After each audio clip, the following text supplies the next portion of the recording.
Hello, welcome to the self-learning podcast by Dr. Sushma Singh. Let us start discussion on Unit 16, Freedom and Liberty.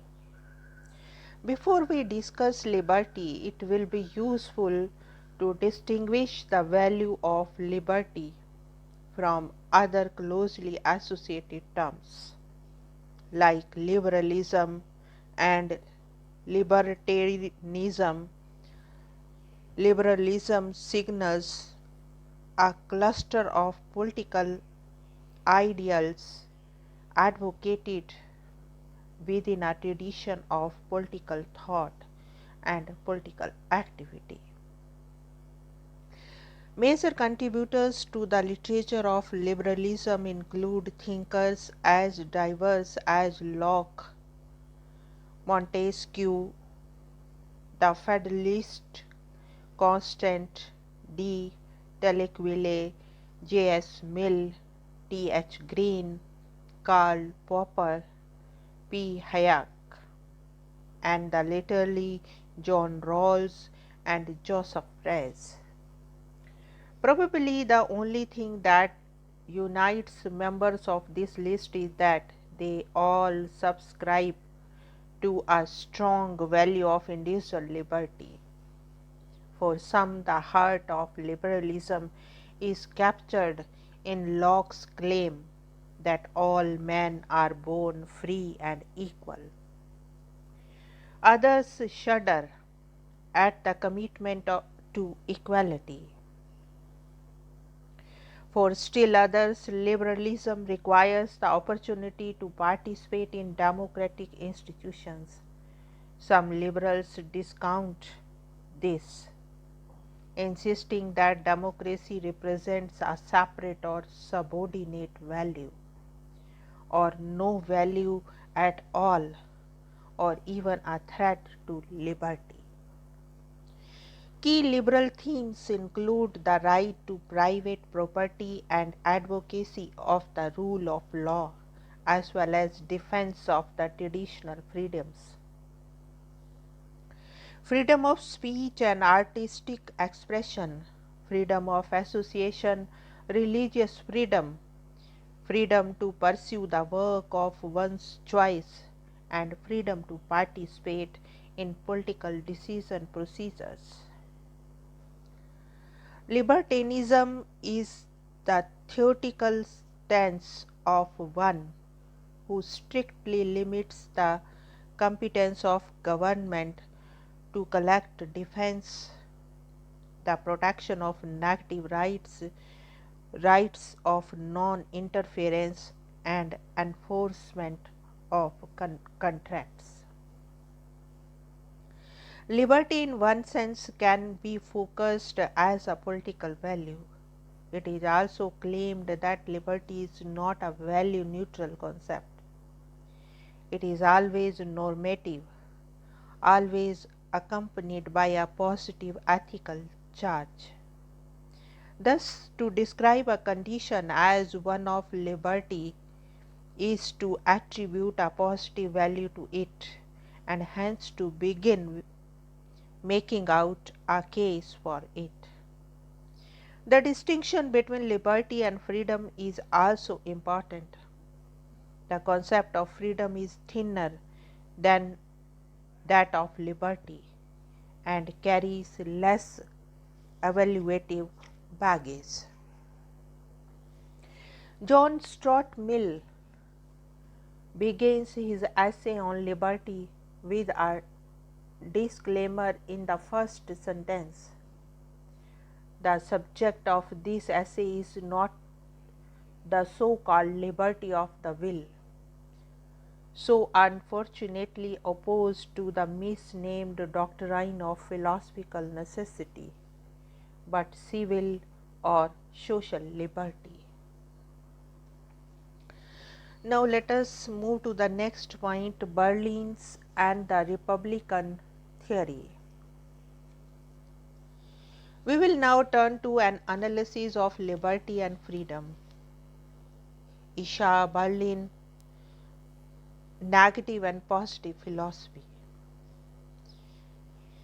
Isha Berlin's inaugural lecture, Two Concepts of Liberty, has proved to be one of the seminal contributions to political philosophy in the 20th century. Berlin distinguishes negative and positive liberty, and on his account, these different senses of liberty are elicited as the answers to two different questions. If you ask what is the area within which the subject, a person or a group of persons, is or should left to do or be what he is able to do or be without interference from other persons, we characterize an agent's negative liberty. Political liberty in this sense is simply the area within which a man can act unobstructed by others. If you ask instead what or who is the source of control or interference that can determine someone to do or be this rather than that, we aim to describe the agent's positive liberty. This is summarized later as the freedom, who consists in being one's own master. Now let us move to the next point, negative liberty. The clearest exponent of the simplest version of negative liberty was Thomas Hobbes, who defined a free man quite generally as he that in whose things which by his strength and wit is able to do is not hindered to do what he has a will to. Negative liberty is often glozed as the absence of coercion, where coercion is understood as a deliberate interference of one agents. Negative liberty of the Hobbesian kind, that is comprised by coercive threats as well as other modes of prevention, is often contrasted with theories which imply that mere inabilities inhibit liberty. This point is made clear by this phrase: it is not lack of freedom not to fly like an eagle or swim like a whale. Berlin insists that he should distinguish between the value of liberty and the conditions which make the exercise of liberty possible. Thus, there may be freedom of press in a country where most citizens are illiterate. For most, the condition which would give point to the freedom, literacy, does not obtain. In these circumstances, Berlin would insist that the illiteracy does not amount to a lack of freedom. Clearly, something is amiss in a society which fails to educate its citizenry to a level where they can take advantage of central freedoms. But that something need not be a lack of freedom. A basic education which includes literacy may be an instinct good, or it may be a human right. Its provision may be a matter of justice, its denial transparent injustice. But however this state of affairs is described, we should distinguish a lack of freedom from conditions under which it is hard or impossible to exercise a formal liberty. The important point Berlin wants us to recognize is that different fundamental values may conflict.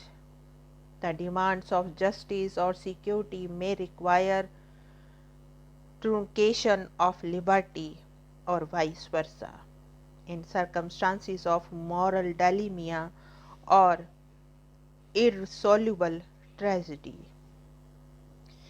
The analytical summary of Berlin's historical sketch of liberty is as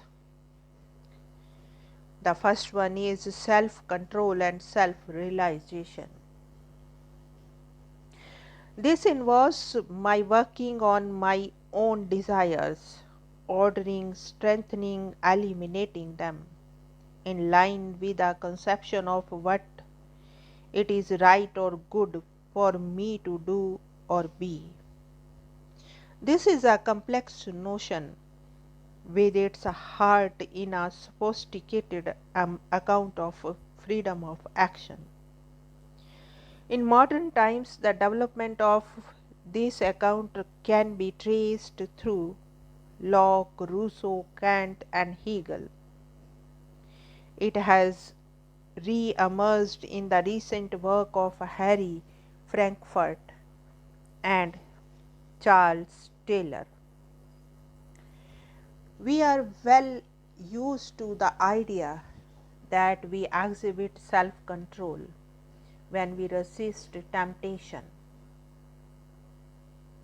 Freedom of action consists in our ability to appraise the desires which we prompt us to act and to decide whether or not to satisfy them. On this account, the paradigm of freedom consists in our going against what we most want, doing what we think best. But as Hegel pointed out, the best of all worlds for the free agent is that in which what after due reflection we believe is the right thing to do is also what we discover we most want. Now let us discuss paternalism. Suppose I am not able to exercise this self control. I may be ignorant of what is best for me. I may not understand the full value of alternatives. I may not understand the full value of alternatives like the child who does not wish to take the nasty, hasty medicine. I mistake my real interests. In such circumstances, the wise parent will not be squashmash. She will force the medicine down. Might it not be justifiable, then, for you to exercise the control over me that I am unable to achieve or sustain? Might not freedom require whatever control over me that you can exercise, absent my own powers of self control? This thought is particularly apt where your parentalistic intervention creates for me or sustains conditions of autonomous choice that my own activity thought. Now let us move to the next one, social self control. But if I exercise my freedom through self control, and if you promote my freedom by appropriate paternalistic intervention, may not my freedom be further enhanced by institutional measures that I endorse? In the Republic of Rousseau's social contract, citizens achieve moral and political liberty by enacting laws backed by coercive sanctions which apply to themselves as well as to others. If, as an individual, I cannot resist a temptation, which will likely cause me harm. Would not it be a wise stratagem to devise some social mechanism which will bolster my resolve? If I realize that the threat of punishment against me will keep me on the straight and narrow path, which wisdom alone cannot get me to follow, should not I institute and accept social restraints which are more forceful than my unaided moral powers?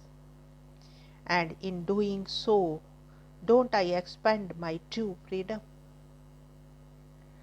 Now let us move to the next point, state servitude.